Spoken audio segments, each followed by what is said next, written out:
YouTube ప్రేక్షకులకు నమస్కారం. అందరూ బాగున్నారా? అందరూ బాగున్నారని అనుకుంటున్నాను. మీరెవరండి బాగున్నారా అని అడుగుతున్నారు అని మీరు అనుకోవచ్చు. కాస్త ఓపిక పట్టండి, చెప్తున్నాను. నా పేరు రవీందర్ అండి. అయ్యయ్యో, రవీందర్ అండి కాదు, రవీందర్. నేను ఒక సంస్కృత అధ్యాపకుని. ప్రస్తుతం నేను రవీందర్ టాక్స్ అనే పేరుతో ఒక యూట్యూబ్ ఛానల్ ప్రారంభం చేశాను. రవీందర్ టాక్స్ అంటే రవీందర్ ముచ్చట్లు అని.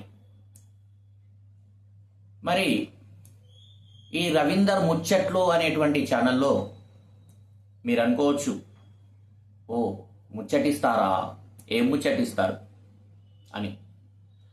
అయితే ముచ్చట్లలో ముచ్చట్లు వేరయ్యా, అనేక రకాల ముచ్చట్లుంటాయి. మరి రవీందర్ టాక్స్ అనేటువంటి ఈ కార్యక్రమంలో మనం యూట్యూబ్ ప్రేక్షకులకు చెప్పాలనుకున్నటువంటిది ఏమిటంటే, రామాయణ భారత భాగవత కథలను, పురాణ కథలను, మరెన్నో కథలను అతి సులభమైనటువంటి పదజాలంతో, మంచి హావభావాలతోటి మరి మీకు నేను చెప్పాలని అనుకుంటున్నాను. రామాయణ భారత కథలే కదా మాకు బాగా తెలుసులే అనుకుంటారేమో, కానీ రామాయణ భారతాలపై ఎన్ని సినిమాలు వచ్చినా, ఎన్ని సీరియల్స్ వచ్చినా, కొన్ని విశేషాలు మాత్రమే, కొన్ని ముఖ్యమైనటువంటి అంశాలను మాత్రమే మనకు చూపిస్తున్నారు. ప్రస్తుతానికి ఒక మహాభారతాన్ని ఎగ్జాంపుల్ మనం తీసుకుంటే, మహాభారతం అంటే చాలామంది అనుకుంటారు కౌరవులు, పాండవులు, కురుక్షేత్ర మహాసంగ్రామం అని. కానీ మహాభారతం ఎక్కడో పుట్టి, ఎక్కడో పెరిగి, ఎక్కడో కురుక్షేత్రాన్ని జరిపించింది. ఒక్క మాటలో చెప్పాలంటే మహాభారత కథలు అసలు ఎన్ని ఉన్నాయి, అసలు ఎలా ఉంటాయి? ఒక రావి చెట్టుకు ఎన్ని ఆకులైతే ఉంటాయో అన్ని కథలు మహాభారతంలో ఉంటాయి. ఎన్ని వందల ఎపిసోడ్స్ సీరియల్స్ వచ్చినా కూడా అవన్నీ అయిపోవు. సో మనం రామాయణాన్ని కానీ, భారతాన్ని కానీ, భాగవతాన్ని కానీ, ఇక భాగవతం గురించి అయితే అసలు చాలా మందికి చాలా కథలు తెలియవు. ఒకవేళ పాత సినిమాలు మనకు ఉన్నప్పటికీ ఆ 3 గంటల సినిమాలో ఆ పాత సినిమాను చూసే వాళ్ళు చాలా తక్కువైపోయారు. ఎందుకంటే పద్యాలు బాగుంటాయి కాబట్టి.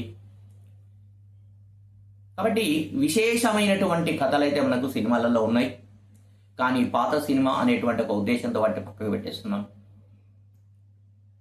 నేనిప్పుడు మీకు చెప్పాలనుకున్నది ఏంటంటే, రామాయణ భారత భాగవత కథలను, పురాణాలలో ఉన్నటువంటి కథలను మొదటి నుంచి చివరి వరకు కూడా ఎక్కడ ఏది మిస్ అవ్వకుండా మరి ప్రతిదీ మీ ముందుకు తీసుకురావాలని చెప్పి నేను అనుకుంటున్నాను. ఆ తర్వాత సెకండ్ పాయింట్ ఏమిటంటే, కొన్ని వేల మూవీస్ అయితే మనకు ఉన్నాయండి. అందులో సందేశాత్మకమైనటువంటి మూవీస్ చాలా ఉన్నాయి. చాలా అద్భుతమైనటువంటి స్టోరీలు కలిగినటువంటి మూవీస్ ఎన్నో ఉన్నాయి. అవి ఉన్నట్టు కూడా చాలా మందికి తెలియదు. సో ఒక 3 గంటల సినిమాను సినిమా స్టోరీకి తగ్గట్టుగా ఒక హాఫ్ అన్ అవర్లో కానీ, ఒక 40 మినిట్స్లో కానీ, ఒక 1 అవర్లో కానీ మంచి పదాలతోటి, సులభమైనటువంటి పదాలతోటి, మంచి హావభావాలతో కళ్ళకు కట్టినట్టుగా సినిమానే చూస్తున్నామా అనే విధంగా నేను ఆ కథలను మీకు ఎక్స్ప్లెయిన్ చేయాలని చెప్పి అనుకుంటున్నాను. ఇక జీవితానికి ఉపయోగపడేటువంటి ఎన్నో కొటేషన్స్, తర్వాత ఓల్డ్ మూవీస్లో ఉన్నటువంటి ఎన్నో మంచి మంచి డైలాగ్స్, స్టోరీస్ అన్నీ కూడా మీరు నచ్చే విధంగా, మీరు మెచ్చే విధంగా చాలా చక్కగా మీకు తెలియజేయాలి అని చెప్పి అనుకుంటున్నాను.